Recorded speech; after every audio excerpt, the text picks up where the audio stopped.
Yankari Resort and Safari is a popular tourist destination in Bauchi State, but apart from its flora and fauna, there are rich historical sites reminiscent of the 19th century slave trade. Hajara Aliyu takes us into the forest reserves to the Marshall Caves, believed to have provided shelter for slaves in the prehistoric era. Here is the story. Deep into the forest of Yankari Resort and Safari of Bauchi State are rich historical sites reminiscing the slave trade period.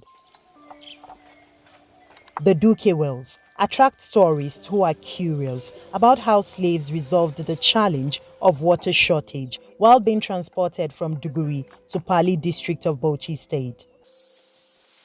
Our guide takes us round the site, which was said to have been used initially as a resting place for the slaves. The distance between Pali district to Duguri district is too far, so they cannot walk along from that side to this side directly or within one day. No, they cannot cover that distance. So they realized to get this side as their resting site and to get the water.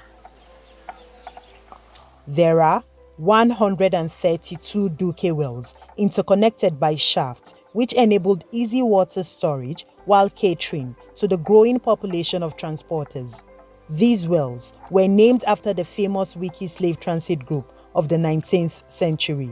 Now, some of these wells are covered by shrubs and have dried up. The extensive channel of wells here is an indication of a high demand for water at that time. One could imagine a great deal of people camping here to quench their thirst and relax after a long and laborious journey.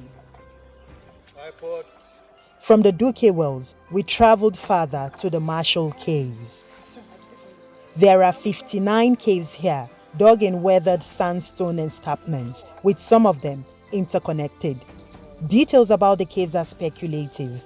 There has been little research about the people who lived here and for how long. Speculations are that inhabitants of these caves were early men who ran away from slave masters. It was more or less a settlement and they had a ruler.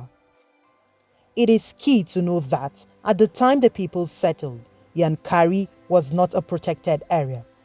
The caves were allegedly first discovered by a local park ranger known as Ahmadu Makama, but they are named after P.J. Marshall, a British historiographer, because of his breakthrough research that these caves were man-made. Hajara Aliyu, reporting for Gist Nigeria.